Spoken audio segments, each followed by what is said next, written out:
Hello, folks. Here I am, 10:17 on the evening of Thursday, January 15th.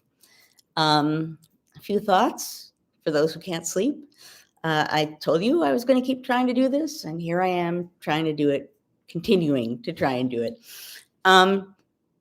What I want to talk about this evening is brief.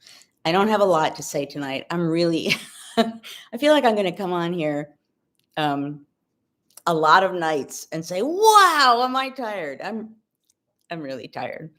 However, I want to tell you something that I've been thinking about all day, because of course I've been thinking about it all day because I teach the American Revolution, and so that's on my head, particularly in my head, and that's particularly true this year, 2026. What I've been thinking about all day, and humor me here. So during the American Revolution, obviously the British army, British soldiers and the Hessians that were sent to the colonies, they were a remarkably trained professional army. America, the colonists, the sort of militia that were trying to come together and form the Continental Army. And, the colonies were not like a united, coherent, trained fighting force. So one of the things that happened towards the beginning of the American Revolution was a Prussian military figure named Baron von Steuben came to the colonies and gave his services to try and train American troops so that they would be able to stand up in some way against the British. And what I've been thinking about all day, and what I decided this is what I wanted to share with you this evening. So von Steuben comes, and the Americans, the colonists, they're farmers, they're merchants, they're not professional soldiers. Many of them, according to von Steuben, they didn't even necessarily know like their left foot from their right foot. Soldiers were taught to march hay foot, straw foot, because they were farmers and they would understand the difference between hay and straw. So von Steuben had a real challenge ahead of him. But what I've been thinking about all day is one of the early observations that von Steuben had when he first confronted the colonists trying to come together into an army. So in the earliest years of the American Revolution, the war, as it was mostly in New England, right? We all have a sense things were starting in Boston, the Boston Massacre, the Boston Tea Party. Boston was where a lot of things were happening when Washington is made commander of the Continental Army. He's immediately sent north, right? He's sent to New England. So that's where von Steuben goes. And the thing that von Steuben noted at the time, and this you'll hear why this has been with me all day. Von Steuben was struck because American soldiers, as they were, would not just take commands. As he explained, and I did not look up the exact quote from von Steuben, it's 10:21 at night and I'm tired. I didn't look it up, but I'm here for you anyway. But essentially, what von Steuben said was these Americans, they don't just take orders. They need to be told why they are being told to do something. They need things explained. They're not just going to listen to you. They're going to stand up for themselves. They're going to decide for themselves what they want to do if they want to do it. Now, the soldiers that von Steuben was confronting in New England, in New England, when they had these militia units, officers were elected. Right? These were like democratic military units. George Washington, when he takes command of the army, just doesn't know what to do with this. Right? This is not like any military force he has any experience with. New Englanders, they elected their officers. They're very used to having a sense of their priorities and their rights and their demands, and they choose what they want and they act based on those choices. So von Steuben, this European military figure, beams into New England and he's like, who are these people? They won't listen to commands. They need it to be explained to them why you're telling them what you want them to do. My point here is, from the very beginning, this is before independence has been declared. This is from the very beginning of the American Revolution. Americans, to a European observer, it was very apparent that these American colonists were not going to be told what to do. They were not going to just sort of fall into place. They were not going to just obey orders. They were going to stand up and demand for an explanation as to why they were doing, or why they were being told to do something. That spirit, we're talking about the 1770s, folks. Think about that spirit and the idea that these early Americans, they're not just going to follow orders. They're not just going to cave. They're not just going to have someone tell them, you don't belong here, get out of the street, you have no rights, shut up, sit down, get out of the way. There's a long-standing American tradition, sometimes for better, sometimes for worse, but long-standing, that Americans don't just sit down and shut up. Americans stand up for their understanding of their rights. Now, we've seen all kinds of ugly ways in which this has happened in American history. We've seen all kinds of repressive ways in which this has happened in American history. This has not always been the most beautiful phenomenon in American history, but the point here is, and this aspect of it is beautiful, Americans don't sit down and shut up. They don't sit down and shut up when there are forces in the streets of an American city throwing flashbangs, trying to shut people up, threatening them, insulting them, charging at them, essentially attacking, turning the US government against an American city. What we're seeing in Minneapolis right now is people basically just standing up and saying no. No. No. Who are you? Why are you here? Why are you telling us to do this? Get out. You don't belong here. You're not making things safer. You're not helping us in any way. You're trying to shut us down. You're trying to shut us up. You're trying to get us out of the way. And no. And I don't know if those of you who may or may not have been poking around on Google, I did a little bit today going into New Haven on the train and coming back from New Haven on the train. This is why I'm so tired. I was on the train for 4 hours today. and then I was in New Haven, like listening to job talks and meeting with people. So yeah, pooped. I'm pooped. I know you're going to get tired of me saying that. But regardless of all of that, what I did see when I was poking around online was people in Minneapolis essentially saying, who are these people? Get out of here. We don't want you. We don't need you. I saw, I believe it was a woman who put on like a baking pan around her chest to protect her from whoever the heck these people were. These people, the people in Minneapolis are standing up, folks. They're standing up. I read today, and I don't have all the details, there's a major law firm that is now stepping into place to defend and protect the people who are there in Minneapolis. So what I've been thinking all day, and I was assuming that before I crashed and went to bed, I would tell you about this, is that same spirit that goes all the way back to the point that we weren't even a nation yet, but that same spirit of Americans of one kind or another being used to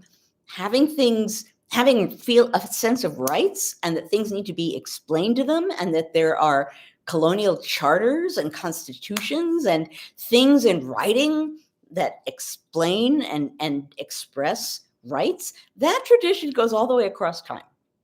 for all kinds of people. And sometimes people try and use that or ignore that or suppress that. I'm not going to pretend that we've been sort of all glorious standing up for rights across all of American history. Nothing is that beautiful or that glorious about any country, and certainly not necessarily about this country either. However, this idea that these people in Minneapolis are essentially saying, no, this is our home. This is where we live. We have the right to be here, and you don't. And that they're standing up, and that they're being defended, and that there are groups of people, big groups of people. I saw middle school students standing up and marching out of school in protest against what's happening in Minneapolis. Folks, I don't want to be accused of being Pollyannish in what I'm saying, but I swear to you that the spirit that we're seeing in Minneapolis matters. It represents people with a sense of their rights and an understanding that a government turned against its own people is not valid, does not have the right to do that. It's wrong. It shouldn't be happening. And yes, there have been times in American history when it has happened. Doesn't mean we have to sit here and say, yeah, well, it's happened before. Oh, well, I guess this is who we are. It's not necessarily who we are. We have made mistakes in our past. American history has reams of history of all the things we've done wrong. But the important thing to bear in mind, or one important thing to bear in mind, is that the ideals and the principles and the ideas and the goals for which we've been striving as a nation from our earliest pre-national moments, we may never have met them in the way that we should.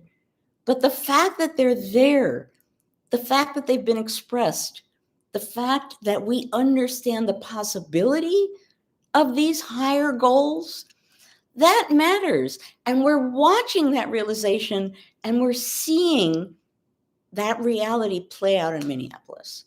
I find it profoundly moving to see people stand up in Minneapolis.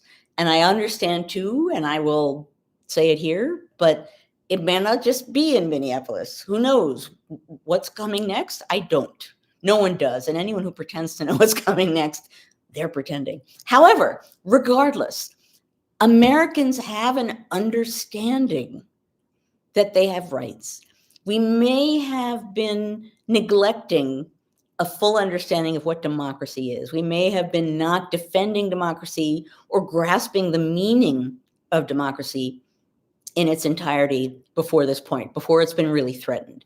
We may not have been thinking about rights as a community thing, as opposed to an independent thing. We may have been thinking, I personally have rights, which is true, but what we're seeing now are communities of people expressing their rights as communities, as Americans writ large. We're watching all of this play out. And so I hope that as we're watching what's going on in Minneapolis, Lord, I'm tired, Minneapolis, I hope that we can all bear in mind that as dismal as it is, as violent as it looks, as daunting and as threatening as it is, as violent as it is, all of these things being true, that we can appreciate and own the spirit of resistance that we're seeing in Minneapolis right now,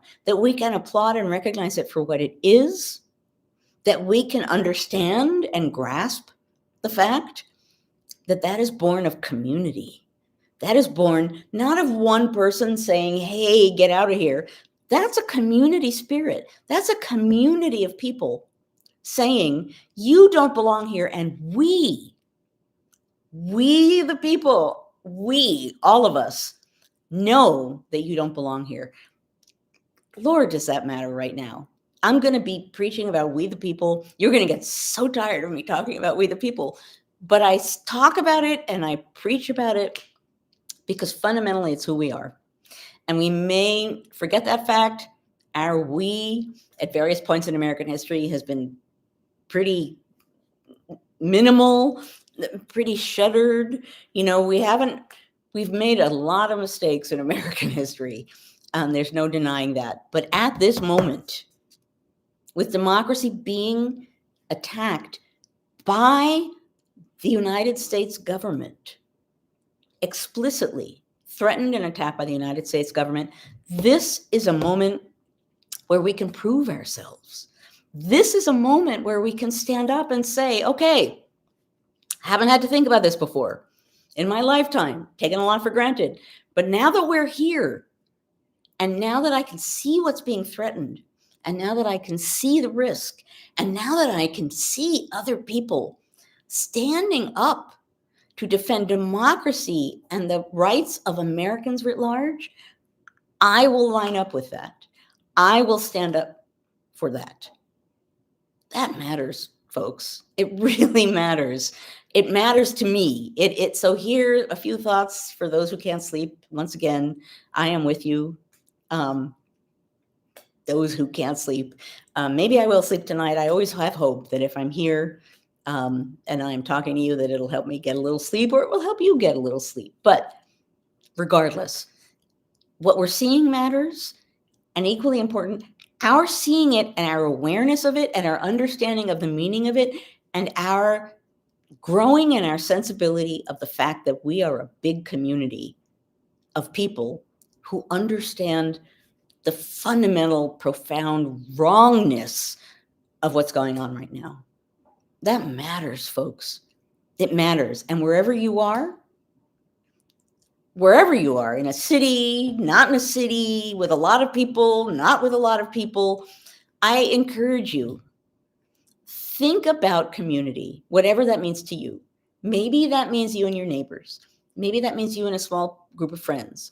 Maybe that means you and some people who you regularly engage with online. Maybe that means you and family.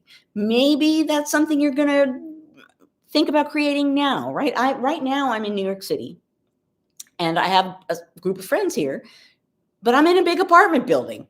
And I think all the time about how there is a latent community in this apartment building of people who could and would come together if I make it obvious that there are many of us here who would just like to know that we're all okay and that we're ready to be there for each other if need be. Think along those lines. Doesn't have to be huge, doesn't have to be ambitious, but all of us in one way or another, there are people in our lives who we can connect with. I'm the wacky person just walking back to my apartment. I'm the wacky person who talks to like all the doormen on the way to my building. Chatted with the doorman. His name is Joe. We were bonding over Joe and Joanne. I like to engage with everybody who I pass in my path because it makes me feel a sense of community all over the place. We can all do that. I'm sure a lot of you have stores where you regularly shop, grocery stores where you regularly shop, parking garage attendants. I don't know, people who you encounter in your life who know you and you know them, and who have in your life, they have a sense of belongingness and that you feel somehow or other like they are part of a community. All of that matters. I realize that it sounds hokey and disparate and as though it doesn't make a difference, but we're in a moment where our personal connections with each other, community, is going to matter in so many ways. It's going to matter, certainly, if things get uglier, it's going to matter because it'll be wonderful for us to know that there are people there for each other. But even before, or if it doesn't get to that point, knowing that there are people you can turn to just to say, as I'm saying to you this evening, we're all here. There are almost 700 people here. Holy crap. Okay, there are almost 700 people here this evening in my big, I've spoken for like 15 minutes. 700 people here because we're reaching out for each other. Folks, that's moving. That's meaningful, or at least it is to me, and I hope it is to you. I can't remember who I was talking to today, and I was trying to explain how People are reaching out for each other right now out of a sense of need, maybe out of a sense of fear, but it's moving. It's profoundly moving. It's humanity. It's empathy. It's us, right? And at its best, grounded on a sense of our shared humanity and rights, it's democracy. So, for all of these reasons, once again, I'm here beaming in to chat with you at the end of a long day. Someone just said, "I'm not crying, you are." Yeah, guys, I've been thinking about coming here and beaming on all day, and I like I said, I feel like I'm like all hokey all the time. And I'm here mostly because I feel like it's helpful to you guys, but I'm not gonna lie, it's helpful to me because okay, now there's more than 700. I'm not gonna lie that it's meaningful to me because what it makes me feel is that you are all out there, that we are there for each other. And in this moment, which is a scary moment and a fraught moment and a moment of extreme contingency where we don't know what the hell is going on, what do we have better than each other? So I'm going to try. I can't promise I'll be here every night, but I'm going to try to be here a lot because I hope it helps you. I can see people saying we are not alone. You're not alone. And I'm going to, so tomorrow morning at 10 a.m. is my normal weekly podcast, History Matters. It's our 300th frickin' episode. 300 episodes. I started History Matters at the beginning of the pandemic because I thought, what can I do at this moment with the pandemic? I saw, I'll probably repeat this tomorrow. I saw Yo-Yo Ma playing the cello. I saw Patrick Stewart reciting Shakespeare sonnets. I saw Lin-Manuel Miranda like releasing bits of music that he didn't actually release with his musicals. And I thought, what can I do? It's like, I know what I can do. I can talk about history and the meaning of history. And that's how History Mattered started. And now we're at 300. Tomorrow's our 300th freaking episode. So tomorrow I'm going to be talking a little bit about where we've been and where we are and maybe where we are going. But I'm going to talk about the fact that one of the main things I've learned in that time is the meaning of community.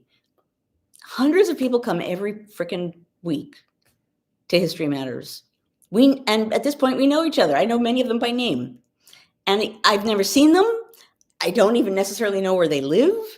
But what I do know is that they're there and they're a community and they care about democracy and they care about showing up and they're engaged and it means something to them that they are in the moment and they are thinking about the good of the nation and the good of the community as well as their own good. Folks, that's reaching for the heights. You know, if we are thinking about each other, if we are living in empathy and humanity, if we are thinking about the community writ large, if we are thinking about the good of the nation in an inclusive way, in a diverse way, in a way that reaches far beyond the sheltered, limited, segregated way that many of the people in power are thinking right now, we are reaching for the stars.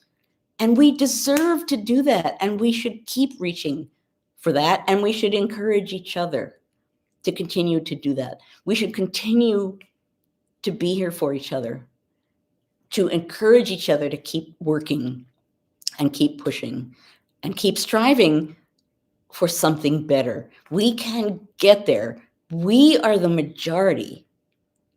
We are. We have the numbers.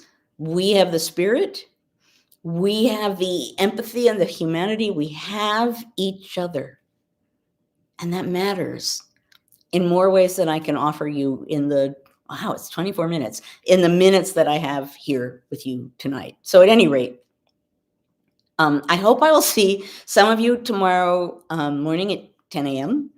to talk about those 300 episodes and kind of what we've seen and what we've learned. We've learned a freaking heck of a lot in the time that I've been doing History Matters. And you can find that on my YouTube channel, wherever you found this.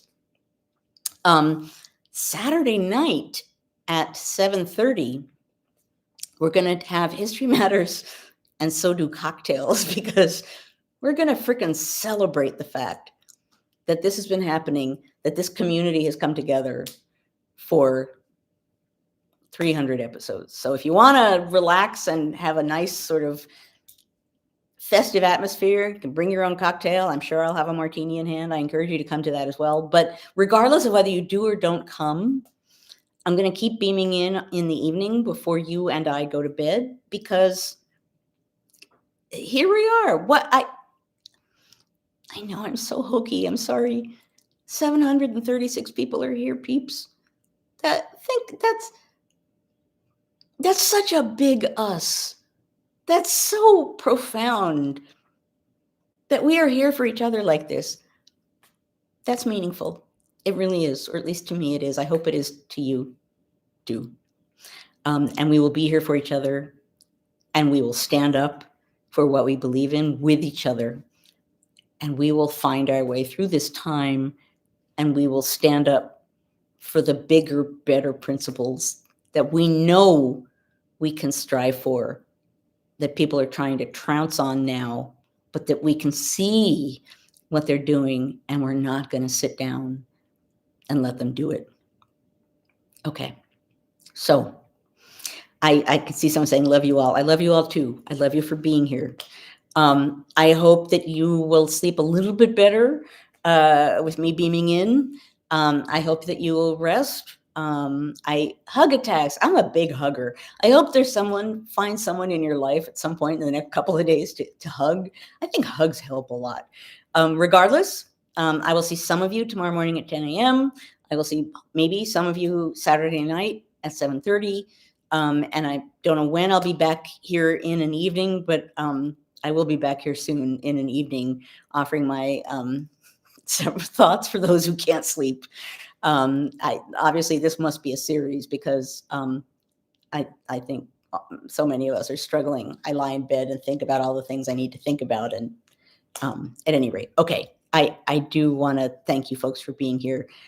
You're amazing for being here. Just 757 people. You're amazing. Okay. Hugs to you all. I know, as someone said, I'm giving like a Minneapolis goodbye, because it takes me like 15 minutes to say goodbye because I'm so moved at the fact that everybody is here. And so then I keep like, oh, okay, I'm going to stop. We're going to go to bed. It's 10:45. I'll see some of you tomorrow. Rosie and I, where are you, Rosie? Rosie's staring at me dubiously. We will see some of you tomorrow, some of you Saturday night. Next couple of nights, you'll see me too. Almost 800 people. Sleep well, everybody. And I will see you soon. Love you, folks. Bye.